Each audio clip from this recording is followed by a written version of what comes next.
முக்கிய செய்தி, பாஜக மாநில தலைவர் பதவி தொடர்பாக புதிய நிபந்தனைகள் வெளியிடப்பட்டிருக்கின்றன. கூடுதல் விவரங்களை செய்தியாளர் ராஜேஷ் வழங்க கேட்கலாம்.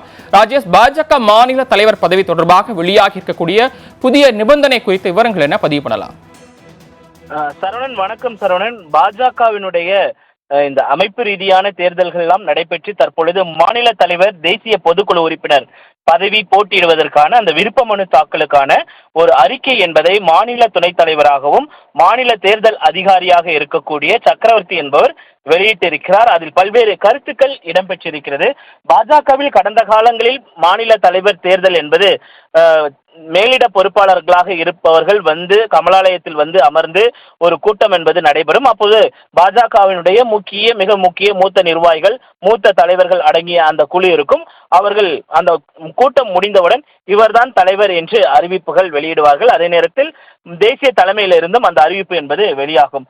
இதுதான் பாஜகவினுடைய தொடர்ச்சியான நடைமுறையாக இருந்தது. ஆனால் தற்பொழுது இன்றைக்கு வெளியாகி இருக்கக்கூடிய அந்த அறிக்கையில் பல்வேறு கருத்துக்கள் என்பது தெரிவிக்கப்பட்டிருக்கிறது. அதில் மிக முக்கியமாக மாநில தலைவர் பதவிக்கு போட்டியிட விரும்புபவர்கள் படிவம் F பூர்த்தி செய்ய வேண்டும் என்று குறிப்பிடப்பட்டிருக்கிறது. 3 பருவம் தீவிர உறுப்பினராகவும் மற்றும் குறைந்தது 10 வருடங்கள் அடிப்படை உறுப்பினராகவும் உள்ளவர் மாநில தலைவர் பதவிக்கு போட்டியிட தகுதி பெறுவார் என்று தெரிவிக்கப்பட்டிருக்கிறது. ஏற்கனவே சமிக்கைகளாக தகவல்களாக வெளியானவை நயினார் நாகேந்திரன், கருப்பு முருகானந்தம், அண்ணாமலை, எல் முருகன் உள்ளிட்டோர்கள் எல்லாம் இந்த மாநில தலைவர் பதவிக்கு அவர்கள் போட்டியில் இருக்கிறார்கள், அந்த ரேஸில் இவர்கள் எல்லாம் இருக்கிறார்கள் என்று தகவலாக வெளிவந்த வண்ணம் இருந்தது. இதில் நயினார் நாகேந்திரனை பொறுத்த வரைக்கும் 2017 தான் பாஜகவில் இணைந்திருக்கிறார். 2019 ராமநாதபுரம் நாடாளுமன்ற தொகுதி வேட்பாளராக அறிவிக்கப்பட்டார். அப்படி பார்க்கும் பொழுது பாஜகவில் நயினார் நாகேந்திரன் இணைந்து 8 வருடங்கள் தான் ஆகிறது. ஆனால் இதில் 10 வருடங்கள் பூர்த்தியாக வேண்டும் என்று குறிப்பிடப்பட்டிருக்கிறது.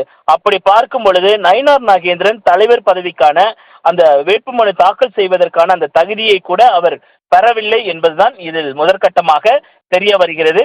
அதே போல அண்ணாமலையும் அதேதான். அண்ணாமலையும் இந்த பாஜகவில் இணைந்து 5 வருடங்கள் தான் ஆகிறது. கிட்டத்தட்ட அவருக்கும் அதற்கான அந்த மாநில தேர்தலில் தலைவருக்கான தேர்தலில் போட்டியிடுவதற்கான அந்த தகுதி என்பது இல்லாத ஒரு சூழல் தான் இருக்கிறது. அதே போல இவர்களை தவிர கட்சியில் தேர்ந்தெடுக்கப்பட்ட மாநில பொதுக்குழு உறுப்பினர்கள் 10 பேர் அவரிடமிருந்து எழுத்துப்பூர்வமாக ஒப்புதல் பெற்று பரிந்துரைக்க வேண்டும் என்று குறிப்பிடப்பட்டிருக்கிறது.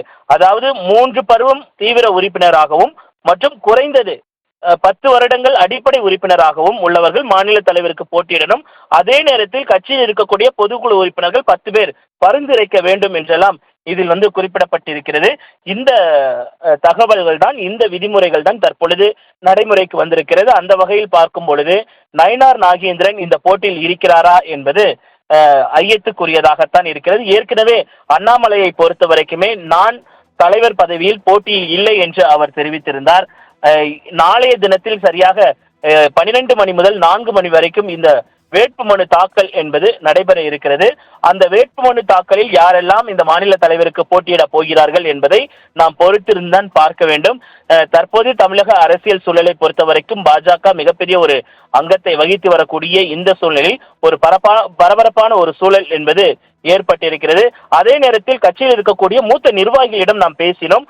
அவர்கள் இதெல்லாம் ஒரு நடைமுறைக்காக, ஒரு ஃபார்மாலிட்டிக்காக போடுறதுதான், மற்றபடி தலைவர் தேர்தல்லாம் இது எடுத்துக்கொள்ளப்படுமா என்பது கேள்விக்குறிதான் என்று நம்மிடம் பேசிய மூத்த தலைவர்கள் தெரிவித்திருக்கிறார்கள். சரவணன், விரிவான தகவல்களுக்கு நன்றி ராஜேஷ்.